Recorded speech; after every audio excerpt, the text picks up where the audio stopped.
por Puebla FM 105.9. Soy Ibero Puebla. Descubre las propuestas académicas y profesionales de nuestra comunidad.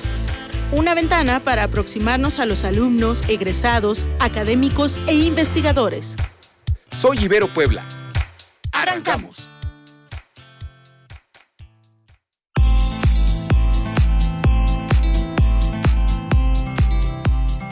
Muy buenas tardes a todos ustedes. Les saluda Vicky Morales desde Puebla FM, pero vía telefónica, ya que amablemente nos abren los micrófonos, también con esta opción que nos permite acercarnos a todos ustedes en este ejercicio radiofónico y pues con el firme compromiso que tenemos como institución educativa, la Ibero Puebla, pues de compartir con ustedes todas estas temáticas, todos aquellos proyectos que puedan aplicarse en función del bienestar, del bien común de nuestro entorno, sobre todo, bueno, en esta temporada, en esta época en la que estamos en contingencia y que desde casa, bueno, les saludamos con mucho gusto. A través de este espacio Soy Ibero Puebla, recuerden que estamos con esta transmisión del 105.9 de Puebla FM, que es parte del Sistema Estatal de Telecomunicaciones. Les recordamos las redes sociales de nuestra institución. En Facebook nos encuentran como Ibero Puebla MX, en Twitter @IberoPuebla y en Instagram como Ibero Puebla MX. Sin más, el día de hoy vamos a introducir a un tema que es por demás pertinente y también está dentro de este estudio constante que se realiza por grandes especialistas.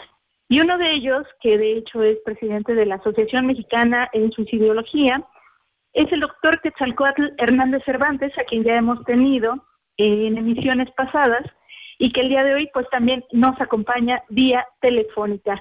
Quetzal, ¿cómo te encuentras? Buena tarde y muchos saludos desde acá de casa.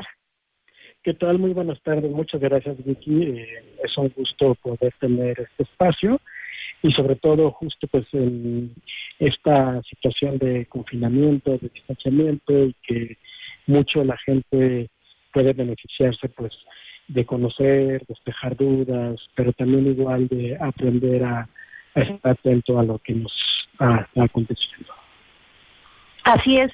Quetzal, nada más un detalle técnico, quizás si tienes sintonizando la estación muy cercanamente, se escucha un poco con eco tu voz, nada más como sugerencia, a lo mejor alejarnos un poco de ese dispositivo, o no sé si en cabina nos puedan mencionar si solo yo lo estoy escuchando. Eso es parte del entorno a distancia. Bueno, Quetzal, introduciendo a este tema y para que la audiencia que nos sigue pueda comprender, ¿no?, de todos los elementos que se involucran, ¿podrías acercarnos a través de una descripción del escenario actual en términos psicológicos que está viviendo la población en este momento? Bueno, creo que estas situaciones donde a la población nos ha tocado acatar o seguir ciertas medidas, pues no es la única ni la primera. Tanto hemos tenido otros eventos de salud como también igual de violencia social e incluso económicos. Creo que en esta ocasión, a diferencia de otras anteriores, es que evidentemente el acceso a canales de comunicación, esta parte prácticamente instantánea de leer sobre lo que acontece en otras latitudes y evidentemente la alternancia que estamos teniendo a estar conociendo lo que acontece por otros medios, pues obviamente resulta bastante abrumador si es que uno mismo no dosifica esta exposición. Cuando además en el tema incorporamos elementos que, por ejemplo, son nuevos, porque también igual a diferencia de otros periodos críticos de salud o de violencia, donde quizá podíamos como anticipar o describir o incluso predecir qué es lo que estaba aconteciendo, ocurre que con esta situación actual, que es nueva, al menos en las personas, no tanto, por ejemplo, en los animales, pero que sí, por ejemplo, pues hemos estado aprendiendo sobre la marcha y ese aprendizaje, pues evidentemente ha tenido consecuencias fatales, ¿no? Entonces, que más allá de los escenarios, por ejemplo, de descuido o de negligencia, mucho tiene que ver con justo estarse enfrentando a una crisis en la que pues no tenemos antecedente alguno, en la que muchas cosas todavía se siguen aprendiendo, descubriendo, y en la que pues estas situaciones de poder responder adecuadamente, ya sea la inmunización, una vacuna, un tratamiento, etcétera, pues no van a ocurrir pronto, es decir, va a tomar mucho tiempo. Yo creo que cuando una persona en el conocido, en el vecino, en el trabajo, en la comunidad, vemos o sabemos de experiencias que no son tan buenas en la atención a la salud, o incluso, por ejemplo, en este triste desenlace de muerte, pues obviamente nos pone más aprensivos, los niveles de alerta se activan y permanecen activados durante mayor tiempo, y si le añadimos esta parte de no salir, de dejar de ir a la escuela, dejar de ir al trabajo, la cuestión está de cómo interactuamos, por ejemplo, con los servicios, la compra de alimentos, pues por supuesto que resulta abrumador para cualquiera. Esto puede ser desde un inicio, puede ser a la mitad, puede ser tiempo después, pero yo diría que virtualmente es imposible que no haya alguna afectación en algún nivel, ¿no? Entonces, pues la idea es que si nosotros damos espacio para validar, hablarlo libremente, el no asustarnos de lo que podamos llegar a pensar, y que en general es una respuesta dentro de la esperada, puede ayudar bastante, Vicky. Comprendo lo que mencionas. Creo que en definitiva no podemos en este momento, quizá algunos factores, hacerlos que sean que no estén presentes, vaya. O sea, hay cosas que están siendo inevitables que aparezcan. En este sentido, también creería que es una invitación a accionar recursos desde la parte psicológica e ir como haciendo estas no barreras, sino más bien oportunidades. Lo veo así, no sé si tú tienes otra opinión en ese sentido, de que vayamos observando también en nuestro entorno qué está sucediendo a nuestro alrededor, porque vaya, eso también es algo definitivo. No todos tenemos el mismo entorno, no todos estamos en el mismo espacio físico, incluso habrá quienes viven en edificios, habrá quienes viven en fraccionamientos, habrá quienes viven cerca de a lo mejor lugares donde sí hay mucho movimiento y quizás eso cause mucho estrés, como por ejemplo un supermercado o un mercado mismo.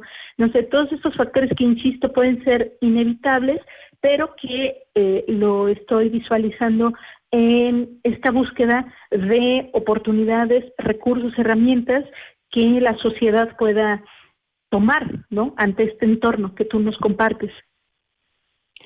Yo creo, Vicky, que mucho tiene que ver con no solamente el inicio de esta crisis sanitaria, sino cómo en general nos cuesta trabajo diferenciar, filtrar, ser otro tipo de usuarios de información. Yo creo que cuando las personas, por ejemplo, van fomentando esta parte crítica respecto a lo que leen, a lo que ven en un video, o también igual van regulando este flujo de información, etcétera, por supuesto que hace una gran diferencia. Eso significa que más allá de lo que está aconteciendo, que habrá cosas que, por ejemplo, no nos enteraremos, habrá cosas que, por ejemplo, pues estarán contenidas, otras no, como en general puede ocurrir en cualquier escenario de cualquier tipo. Lo que hace una gran diferencia para vernos muy afectados o poco afectados son una serie de factores, ¿no?, que ya también coinciden en que los podemos identificar como oportunidades, es decir, la oportunidad de decir, a ver, por supuesto que habrá personas que lo quieran manipular para generar alerta, caos, por supuesto, y también habrá otros muchos que procurarán como darle información lo más fielmente posible, etcétera, pero al final es una labor personal. esta labor personal está incluida en estas nociones de autocuidado. El autocuidado no solamente es, por ejemplo, que si estamos comiendo bien, que si estamos cuidando nuestro sueño, que si, por ejemplo, estamos retomando pendientes personales, familiares. El autocuidado también implica el cómo escuchamos, qué escuchamos y cómo procesamos esta información, tanto externa como interna, ¿no? Creo que el punto acá no nada más es lo mediático, ¿no? Que sería la fuente externa. También es la información interna, es decir, mi intuición, mi criterio, las experiencias previas de mi propia formación, es decir, qué tanto también escucho lo que mi propia experiencia, lo que mi propio criterio tiene que decirme. Entonces, yo lo que puedo mencionar es que sí toca hacer una serie de esfuerzos adicionales, pero creo que tampoco es que no tengamos recursos algunos, ¿no? A veces que nos olvidamos de algunas de estas cuestiones. Por ejemplo, es bien común encontrar que la gente de repente pueda anclarse o pueda atorarse o engancharse con estas cuestiones que vienen desde afuera y de repente, por ejemplo, todos nos damos cuenta de estas batallas campales en Twitter, ¿no? Por lo que publica alguien y que yo te digo y que yo lo niego y que etcétera, cuando finalmente se trata también de una parte interior que diga, bueno, creo que esto no es mi conflicto, por lo tanto, ¿cuál es el sentido de involucrarme? O bueno, creo que también esta persona pues lo está haciendo con otra intención, yo también debo de ponerle un límite. Lo que nos dices me parece valiosísimo y para no cortarlo de golpe, Quetzal, te pido que lo retomemos en cuanto volvamos de este breve corte. Estamos transmitiendo completamente en vivo desde el 105.9 de Puebla FM, que es parte del Sistema Estatal de Telecomunicaciones, en su programa Soy Ibero Puebla. Osvaldo, gracias en cabina y vamos a este corte y volvemos. Síguenos en Twitter, Instagram y Facebook como Ibero Puebla. Ya regresamos. Puebla FM 105.9. ¿Que quién soy? Soy Ibero Puebla. Ya regresamos. Por Puebla FM 105.9.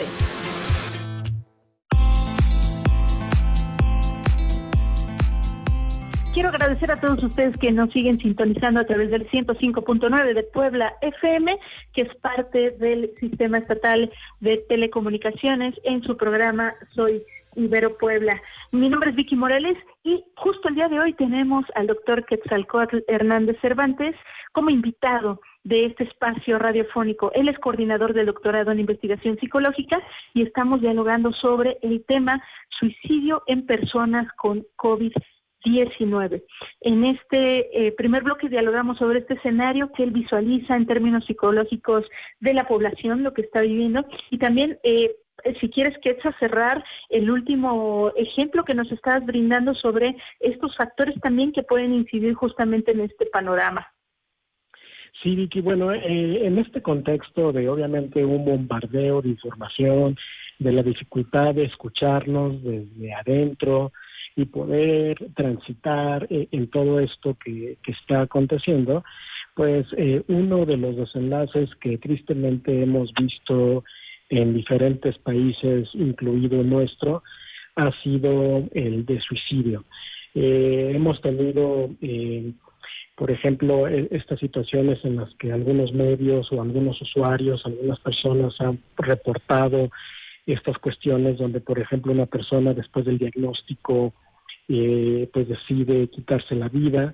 Algunas de estas, por ejemplo, en hospitales, otras en casa, otras en la vía pública, ¿no? Y esto, pues bueno, no es un tema menor porque pues nos confronta. Por supuesto que si estábamos poco preocupados puede aumentar muchísimo esa preocupación, pero el punto de poderlo mencionar en este espacio justo tiene que ver con ayuda mucho más el que lo podamos hablar abiertamente, el que lo podamos abordar sin este miedo y sin este tabú. Porque yo lo que puedo decir al respecto es que difícilmente la decisión de alguien en cuanto a tomar su propia vida está basada en una sola cosa. Y en este escenario podríamos decir que el hecho de el diagnóstico de la enfermedad por sí solo no es suficiente para explicar por qué una persona toma una decisión así de compleja, ¿no? Y esto, pues bueno, más allá de si lo podríamos simplemente suponer de alguien con que ya no vive y que por lo tanto ya no podemos preguntar o ya no podemos indagar, sí lo sabemos de las personas que, por ejemplo, han sobrevivido a un intento, y sí lo podemos también conocer desde las estrategias para entender esta problemática en personas que, por ejemplo, en situaciones de salud han considerado quitarse la vida. El que uno pueda pensar en su propia vida y en su propia muerte es un proceso normal. Corresponde a, naturalmente, la capacidad que tenemos los seres humanos de reflexionar sobre nuestra existencia. Y también corresponde a cómo somos capaces, evidentemente, de decidir sobre nuestro cuerpo, nuestra conducta y también mucho sobre nuestros pensamientos. Lo que acá acontece es que muchas veces, ante justo este bombardeo de información, justo esto que decíamos antes del corte, y que era importante hacer ese repaso porque necesitamos darle el valor que le corresponde, ¿no? Y entonces se convierte en una oportunidad para la familia, para las personas, para los grupos de trabajo, y decir, a ver, ¿qué es lo que estamos escuchando? ¿Qué es lo que estamos viendo? Esta no es la historia completa, no necesariamente refleja la situación para todas las personas, pero principalmente, Vicky, yo diría que hay, de eso que sí vemos, escuchamos o leemos, tranquilamente hay 4 veces más información que uno desconoce, ¿no? Y entonces, por ejemplo, recientemente, el caso de una persona acá en México, en el sureste, que en el hospital, pues en un momento de crisis, decide quitarse la vida. Y uno piensa, pues es que es como una sentencia de muerte el que te den el diagnóstico de COVID o que ya estés en el hospital, ¿no? Como estas estrategias de disuadir a la gente que salga a la calle mostrando cómo la gente está intubada, etcétera. Es decir, son pues estrategias que no necesariamente comunican lo que se quisiera, pero que sí pueden despertar otras cosas. Pero el punto acá es, mientras que es una situación de salud que no es fácil, también hay otras cosas más que aumentan la probabilidad de que alguien considere quitarse la vida. Por ejemplo, la personalidad, y entonces podemos tener a 2 personas con el mismo cuadro clínico, el mismo diagnóstico, las mismas manifestaciones de una enfermedad, pero la personalidad va a hacer una enorme diferencia. Desde cuestiones tan básicas como una visión muy pesimista o muy optimista, hasta la parte, por ejemplo, de cómo en su configuración de personalidad está el sentido de vida, el sentido de pertenencia, el conocimiento de sus recursos familiares, personales, etcétera. No solamente es el tema de la personalidad, también tenemos cuestiones como, por ejemplo, experiencias previas en salud.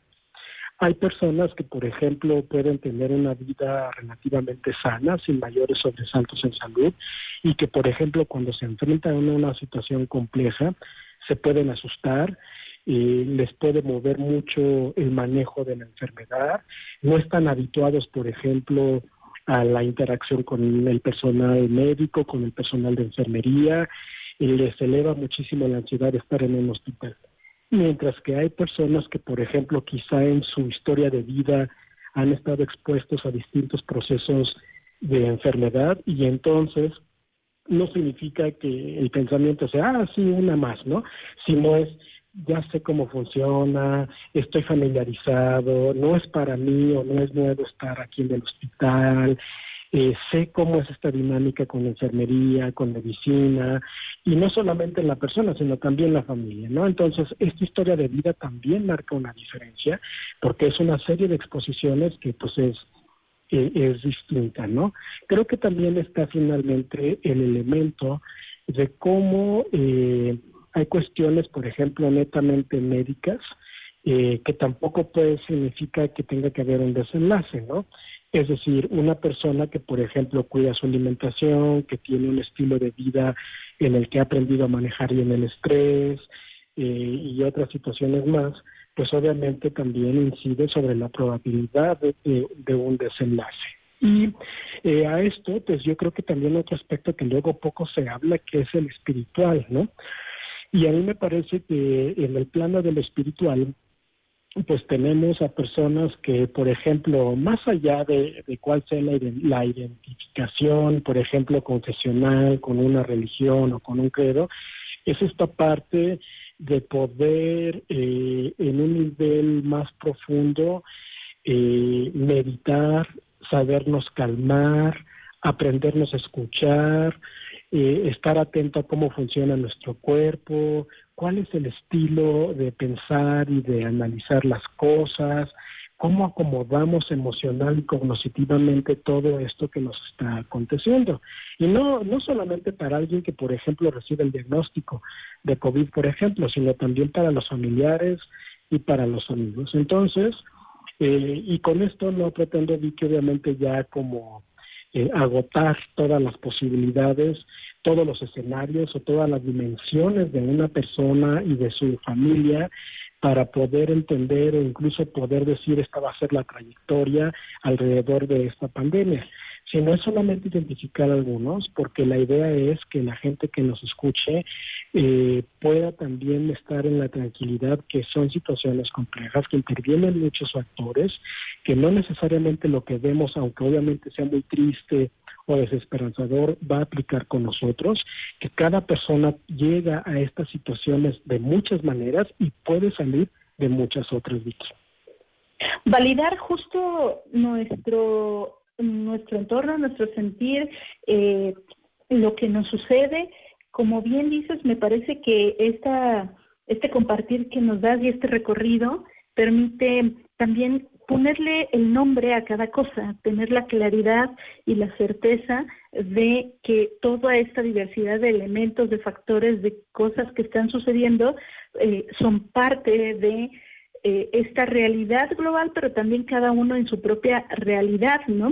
E incluso me hiciste también recordar justo a través de estos ejemplos el caso de la doctora en Nueva York también, ¿no? Que ante toda esta labor que está ejerciendo fuertemente y muy comprometida, se contagia de COVID-19, se va a su respectiva cuarentena y con esta sensación de que tenía que seguir ayudando, solo creo que fueron unas horas y ella decide quitarse la vida.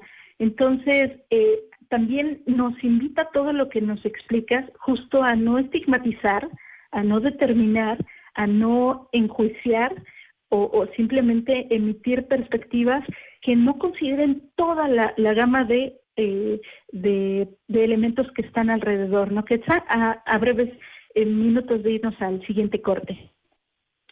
Sí, creo que cada historia es diferente y creo que lo mejor que podemos hacer en este momento, Vicky, es detenernos en esta bola de nieve y decir, no necesariamente tiene que ocurrir así conmigo porque de entrada soy otra persona. Me parece muy valioso lo que acabas de decir, que nos invita justo a seguir en el siguiente bloque abordando sobre estos factores. Cada uno de los que nos está escuchando, que se siente invitado también a acercarse a este tema, pero también justamente a conocer, ¿no? Todo lo que hay alrededor, y también ya iremos compartiendo, Quetzal, los diferentes medios de contacto también en los que podemos nosotros estar cercanos a todo esto. Vamos a ir a un breve corte. Recuerden que estamos a través del 105.9 de Puebla FM, que pertenece al Sistema Estatal de Telecomunicaciones. En este espacio radiofónico soy Ibero Puebla y estamos dialogando sobre el tema suicidio en personas con COVID-19. Volvemos en breve. Gracias, Osvaldo. Regresamos. Somos comunidad. Soy Ibero Puebla y doy para más. Puebla FM 105.9.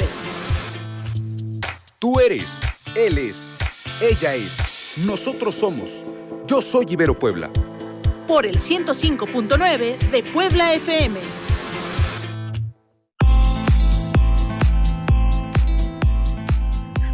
Soy Ibero Puebla, este espacio radiofónico de la Universidad Iberoamericana Puebla, a través de la barra universitaria de Puebla FM, el 105.9, que forma parte del Sistema Estatal de Telecomunicaciones. Les mandamos muchos saludos, extrañamos mucho a todo el equipo por allá en cabina, Nuria, a Julián, muchísimas gracias por este apoyo a distancia. Y bueno, en esta emisión que estamos abordando el tema de suicidio en personas con COVID-19, les invito a que vayan a las redes sociales de nuestra institución también, porque bueno, ahí se encontrarán con diversos también materiales que dan seguimiento a todo este acontecer. En Facebook, Ibero Puebla MX, Twitter, @IberoPuebla, Instagram, Ibero Puebla MX. Y estamos dialogando sobre este tema con el doctor Quetzalcóatl Hernández Cervantes, coordinador del doctorado en investigación psicológica. Quetzal, para este bloque, bueno, ya lo hemos venido dialogando, de hecho nos has dado un gran recorrido, sin embargo creo que podemos profundizar aún más para toda nuestra audiencia sobre todos estos factores que inciden en una persona. En este momento, quien porte y tenga COVID-19, que opte por el suicidio. Compártenos. Hay, Vicky, un precepto fundamental en suicidología y dice que el suicidio no es una opción. Puede escucharse o leerse como algo muy fácil, no lo es, pero sí creo que lleva detrás una serie de muchas posibilidades y donde en efecto el suicidio no es una opción, en el sentido de cómo cuando estamos en una situación crítica, pues es común que dejemos de ver otras opciones, que sea realmente difícil en las alternativas y que en realidad las posibilidades pueden ser variadas. Cuando estamos en una situación de enfermedad o en un episodio crítico, pues esto en psicología es algo que identificamos una visión de túnel. Pareciera entonces que la única salida es la muerte, ¿no? Y un poco en esta, o un mucho en esta paradoja, es que entonces las personas alrededor pueden hacer una gran diferencia.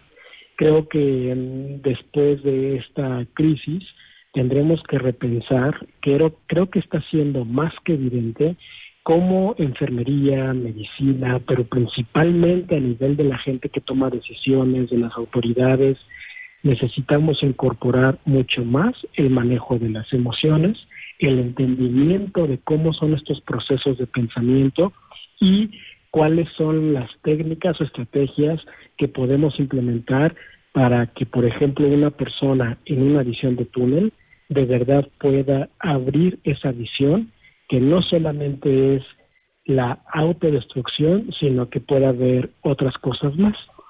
Creo que cuando estamos en situaciones que no necesariamente pues en automático son terminales, porque así lo dice la evidencia, habrá personas que, por ejemplo, en efecto, en un periodo corto puedan morir por complicaciones, pero en realidad es como COVID-19 hace más bien evidente una serie de complicaciones que ya estaban desde antes, y no exclusivamente en sí la infección.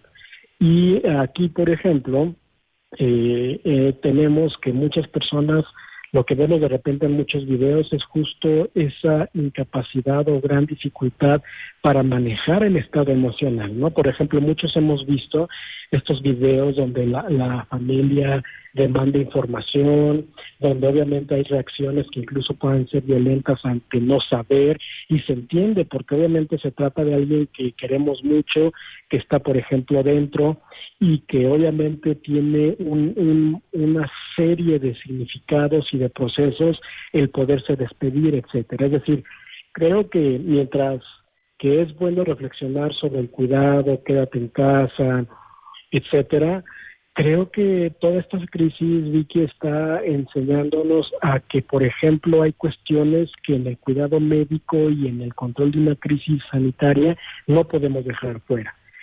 Por ejemplo, estábamos revisando cómo justo en Latinoamérica, en México, evidentemente, este aspecto cultural de responder en colectivo, ¿no? Tenemos, por ejemplo, como en los terremotos la respuesta, aunque sea en esos días o en esas semanas o en los meses, pero principalmente inmediatamente posterior a la crisis, la respuesta es colectiva, es decir, pareciera que ya heredado generacionalmente tenemos esta parte de responder acompañándonos, ¿no? De qué se te ofrece, yo ayudo, etcétera. Justo la respuesta acá es al revés, no, acá la respuesta para ayudar a contener la crisis no es colectiva, sino más bien es desde el distanciamiento, por mencionar un ejemplo, ¿no? Entonces, no solamente pues es una cuestión de que la gente sea necia o que no entienda y que, por ejemplo, haya medidas como las está viendo ahora de todavía mucha más dureza al confinamiento. Hay que entender que hay una serie de cuestiones culturales y sociales que a los mexicanos y en otras culturas nos mueva una respuesta social, ¿no? Por un lado. Por otro, creo que también pues es esta parte de cómo para nosotros, para la especie humana, evidentemente resulta muy especial la posibilidad de despedirse, el ritual de obviamente lo que sigue después de una muerte, de una pérdida física, y que cuando por ejemplo las personas no tienen esa posibilidad, pues tranquilamente y rápidamente puede volverse una bola de nieve, ¿no? En la que por ejemplo hemos visto cómo ni los hospitales ni seguridad pública, por ejemplo, en algunas ocasiones han sabido manejar. Y no es pues tampoco una situación donde las personas simplemente digan voy a activar esta parte de oponerme y de desafiar y de llevar la contraria, sino que es un sentido muy profundo el que tenemos alrededor de la muerte, ¿no? O sea, no podemos ignorar todo lo que ancestralmente está alrededor, por ejemplo, de la celebración del Día de Muertos, de cómo vivimos el duelo, de cómo culturalmente compartimos cosas alrededor de esto. Entonces, igual que como mencionaba hace rato Vicky, son situaciones complejas, multinivel, y que no las podemos reducir a que simplemente la gente no entiende, es necia o no dimensiona, ¿no? También hay esos otros elementos. Sí, en este momento creo que efectivamente no caben aquellos calificativos o determinar, ¿no? Porque justo eso también nos cierra, ¿no?, esta posibilidad incluso de entrar en diálogo con el propio entorno que ya está sucediendo. Los aspectos culturales que mencionas se me hacen de verdad tan claros y que definitivamente, bueno, aquí en América, incluso hablando de México, pues lo está viviendo el tema de la pérdida y a través de todo este entorno del COVID-19, diferente a como se vivió y se sigue viviendo en Europa o como se está viviendo en Asia, etcétera. Quetzal, hay una población que pues también está vulnerable, ¿no? Definitivamente, como todos, ahorita es una pandemia, entonces todos estamos siendo vulnerables ante este virus. Sin embargo, nuestros adultos mayores se están viendo más vulnerables tanto por el virus, pero también compártenos si ellos son vulnerables también, además de en esta situación, y pueden optar por el suicidio. ¿Y por qué? Creo, Vicky, que la vulnerabilidad viene desde más atrás, porque más allá de lo médico, y que no es pues tanto como, no es obviamente el ámbito de esta participación, pero sí, por ejemplo, desde cómo conceptualizamos a la adultez mayor, a la vejez, porque esta vulnerabilidad empieza cuando, por ejemplo, de repente uno en la calle ve cómo alguien quizá maltrata a un adulto mayor, o cómo en casa de repente le podemos alzar la voz, y no me refiero, por ejemplo, en una cuestión de regaño, sino como alzar la voz, como asumiendo que como es un adulto mayor ya no escucha. Sí, en efecto, hay muchas personas mayores de 60, 70 que a lo mejor tengan dificultades, pero a lo que voy es que seguimos arrastrando una serie de prejuicios y de estereotipos hacia los adultos mayores, de tal suerte que cuando ocurren estas situaciones, no es pues que ya así en automático o de manera innata un adulto mayor en sí ya esté en desventaja, o incluso en su momento cuando fue toda esta discusión y toda esta controversia de los cuidados éticos, y de entonces si por ejemplo se optaba mejor por salvar a un joven y no tanto un adulto mayor, yo creo que más bien viene desde antes, ¿no? Creo que cuando nos topamos con esta pregunta de cómo es el riesgo de suicidio en un adulto mayor en relación a un niño o un adolescente, pues definitivamente que la discusión se abre y son escenarios distintos. Estas cuestiones, por ejemplo, de eutanasia y bien morir, pues naturalmente son diferentes en un adulto mayor que quizá, por ejemplo, con una historia de vida y en una claridad respecto a cómo quiere morir, y no porque necesariamente él o ella incida sobre su cuerpo, sino en el proceso natural de morir. Pues por supuesto que plantea cuestiones éticas, espirituales, de decisión personal, de recursos psicológicos bien distintos a lo que acontece, por ejemplo, con un niño o con un adolescente, ¿no?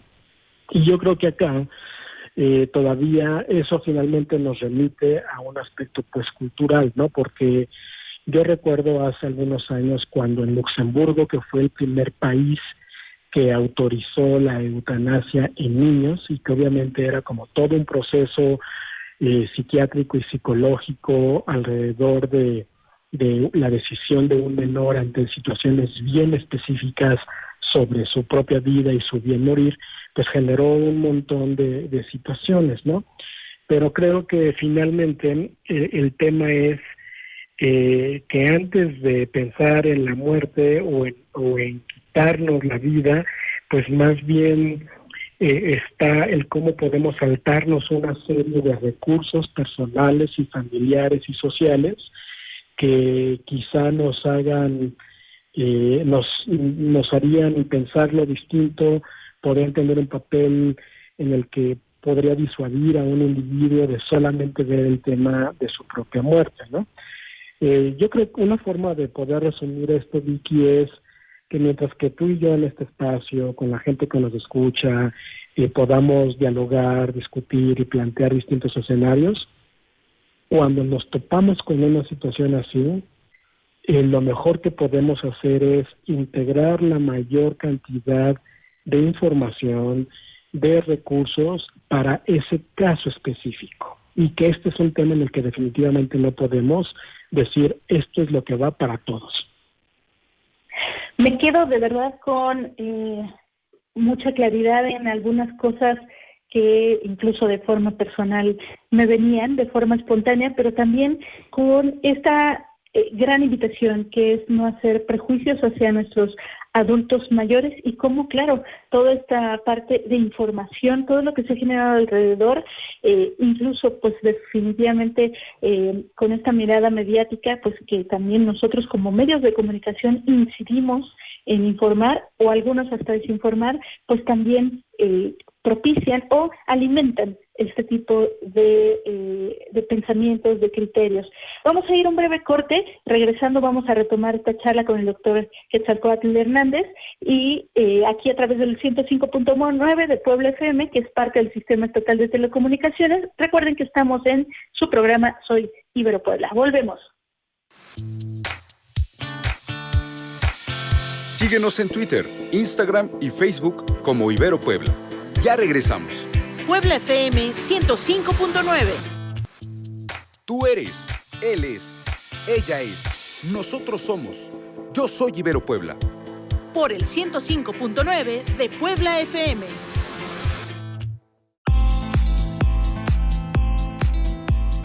Así es, estamos a través del 105.9 de su frecuencia modulada aquí en el estado de Puebla y también, bueno, a través de las redes sociales y, ¿por qué no? Vayan a las de la institución de la Ibero Puebla, Facebook Ibero Puebla MX, Twitter @Ibero Puebla, Instagram Ibero Puebla MX. Recuerden que Puebla FM forma parte del Sistema Estatal de Telecomunicaciones. Estamos dialogando sobre suicidio en personas con COVID-19 con el doctor Quetzalcóatl Hernández. Él es coordinador del doctorado en investigación psicológica de la Ibero Puebla. Quetzalá, hemos tenido un programa muy nutrido y bueno, en este último bloque pues queremos aprovechar lo que nos puedas compartir, sobre todo para recuperar justamente todo lo que nos has dado como recorrido a través de estas explicaciones, de estos ejemplos, y cómo podemos también visualizar estos rasgos de suicidio que las personas alrededor de un enfermo con COVID-19 pudiera detectar. Cuéntanos.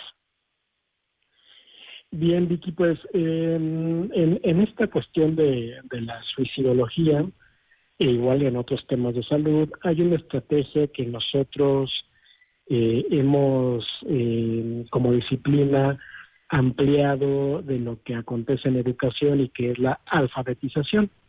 Esta alfabetización en salud y también una alfabetización en suicidio, pues ha probado ser una herramienta muy útil con la población, porque pues no toda la gente, por ejemplo, está en el ámbito académico, y por supuesto que el conocimiento, pues para nosotros tendría que ser asequible para todos, ¿no? Tendría que ser accesible para cualquier persona, de cualquier edad, en cualquier región, etcétera. Y entonces esto pues nos da pie a cómo también igual en los medios, en los distintos canales de comunicación, pues poder llegar a las personas con el propósito de ayudarles a entender, a identificar y hacer una lectura distinta de lo que les acontece. La Asociación Mexicana de Suicidología y el Departamento de Ciencias de la Salud de Ibero Puebla, pues en un esfuerzo conjunto es que han generado desde inicios de este año este espacio de Pregunta, Escucha, Conecta por Ibero Radio Puebla, que persigue o que está inserta en esta lógica de alfabetizar, de mostrar a la población que por supuesto tiene la capacidad de integrar esta información y de responder diferentes respecto a lo que le acontece. En este sentido, todas las personas son capaces de hacer una lectura de señales de alerta en las personas con las que convivimos y en uno mismo, ¿no? No solamente es como hacia el otro. Estas señales de alerta las podemos nosotros identificar en, por ejemplo, cuestiones conductuales, es decir, si por ejemplo tenemos un cambio, una alteración en el sueño, en la alimentación, en la forma de relacionarnos con los demás, y habrá que obviamente hacer ver que pues todos hemos pasado por algún desajuste que es no necesariamente una señal de alarma, pero como lo que yo decía, una señal de alerta en el sentido de, a ver, qué tanto lo que escucho, lo que leo, lo que me dicen está alterando estas cuestiones biológicas. También hay otro grupo de señales de alerta que van en el pensamiento, ¿no? Es decir, qué tanto nuestro pensamiento está siendo catastrófico, qué tanto estamos sobregeneralizando, qué tanto le estoy atribuyendo o generando etiquetas a las cosas, a las personas. De tal suerte que también igual, si alguien más o uno mismo nos cachamos como en esta parte de ponernos demasiado pesimistas o incluso también demasiado optimistas, porque también es, no, a mí no me va a ocurrir. Y entonces como estoy en la fantasía de que soy inmune o que a mí no me acontece, pues pongo menos cuidado, ¿no? Por ejemplo. Y hay otra parte que a mí me gusta mucho, que es el de la intuición. Creo que cuando uno consigo mismo, con la familia, con los amigos, con la pareja, intuimos que algo no está bien, generalmente es así. Naturalmente hay que estar atentos a tampoco no caer en una paranoia, ¿no? Pero en general la intuición es un mecanismo que funciona bastante bien. Y entonces, cuando yo retomo el nombre de nuestro programa en Ibero Radio Puebla, de Pregunta, Escucha, Conecta, justo tiene que ver cómo ante la intuición de que algo no esté bien, con uno mismo, con otros, tanto preguntarnos o preguntarle al otro. Y que el asunto pueda ser donde es mejor, por ejemplo, tener una respuesta de no es que esté pensando en quitarme la vida, no es que esté pensando como en una situación súper caótica o de solo desastre en mi vida, sino también decir, bueno, pues si no es la situación, ok, está bien, qué bueno, pero si son otras preocupaciones o las dudas, hablemos de ellas, ¿no? Es decir, dar pie al diálogo, a escucharnos, a escuchar al otro, y como el nombre del programa lo dice, ¿no? De preguntar, escuchar y entonces conectar. Y esa conexión no necesariamente va, por ejemplo, con un servicio médico o un servicio psicológico. A veces la conexión es con la propia familia, con mi propio cuerpo, con mis propios espacios, con mi propia espiritualidad, mi propia identidad, etcétera, ¿no? Entonces, creo, Vicky, que si nosotros, por ejemplo, estamos atentos, preguntamos, dialogamos, identificamos estos errores o distorsiones en la forma de procesar la información, si además, por ejemplo, tenemos claro que no hay que espantarnos porque la gran mayoría de las cosas que pensamos es normal, está bien, es una respuesta natural de protección, de integridad de nuestro cuerpo, etcétera, y que no tendría que asustarnos. Y si además tenemos la fortuna de poder contar con alguien más, pues compartirlo, hablarlo. Y también, pues yo creo que la principal fortuna, Vicky, es uno mismo, ¿no? Es decir, aun cuando, por ejemplo, quizá para alguien que no esté en una relación de pareja o que en este momento no esté con su familia o que evidentemente ha tenido que interrumpir la interacción con los amigos o los compañeros del trabajo en la forma habitual, porque la interacción no se interrumpe ni se suprime totalmente, ¿no? Por fortuna tenemos alternativas, pero que principalmente el mayor recurso es con uno mismo, ¿no? Y que cuando nosotros damos espacio a estar con uno mismo, a escucharnos, a escuchar cómo estamos funcionando o no funcionando, por supuesto que tenemos la posibilidad de interrumpir esos patrones de pensamiento, podemos regular esos estados emocionales y podemos también igual dar pie a que las cosas sean diferentes. Es decir, así como por ejemplo existe el ayuno en cuestión de alimentos y le puede ser de gran beneficio al cuerpo, también hay un ayuno de esta exposición a la información, a lo mediático, a los pensamientos, a las conductas y de nueva cuenta retornar con uno mismo, Vicky.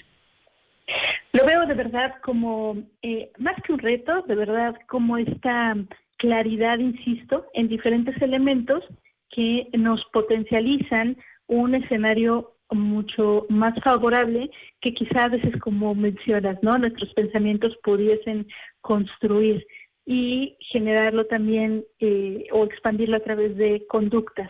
Me gustó mucho que mencionaras este compromiso de alfabetización en salud y en suicidio, que no tengamos miedo de acercarnos a estos temas, que no tengamos miedo de decir con claridad una palabra, de mencionar lo que lo conforma, los diferentes elementos que están alrededor y que todos estamos en esto y que también podemos ser justamente actores de cambio, ¿no? Empezando por uno mismo. También rescato mucho lo que nos compartes sobre este autoconocimiento, el escucharnos a nosotros mismos. ¿Qué sucede? ¿Cómo reacciona nuestro organismo? ¿Qué nos dicen nuestros pensamientos? Estos patrones de pensamiento que tenemos, que también nos diga algo justamente para ir viendo qué estrategias nosotros mismos implementamos.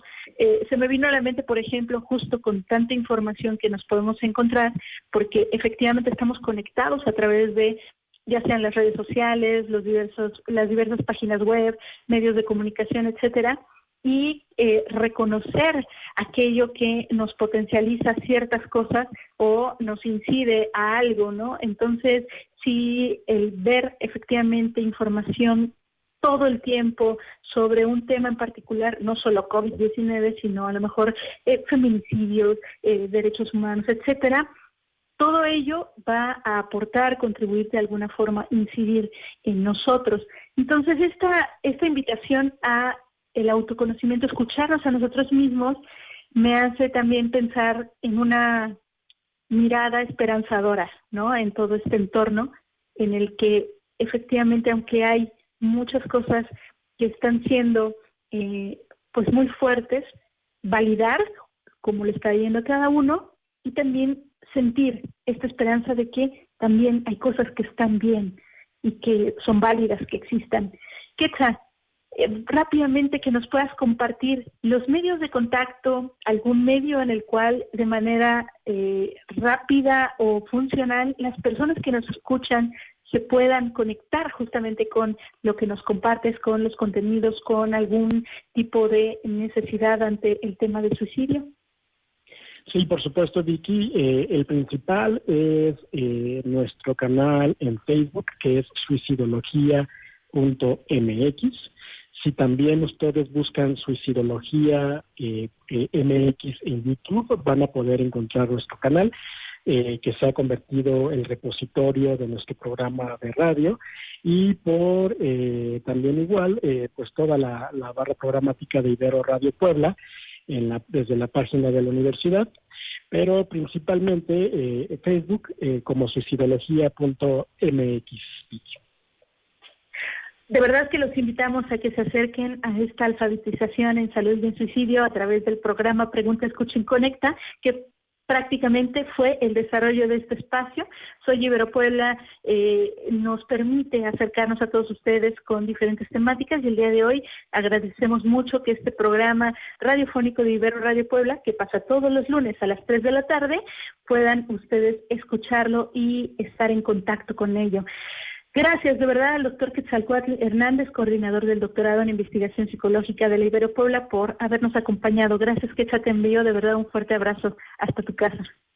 Un abrazo a ti y a todos, Vicky. Y gracias a todo el equipo de Puebla FM del 105.9, que es parte del Sistema Estatal de Telecomunicaciones, que nos haya abierto los micrófonos el día de hoy en vivo a través de este espacio radiofónico Soy Ibero Puebla. Mi nombre es Vicky Morales y no se olviden cada jueves escuchar este espacio radiofónico para acercarlos a todo el quehacer universitario de nuestra universidad. Que tengan una excelente tarde. Hasta la próxima.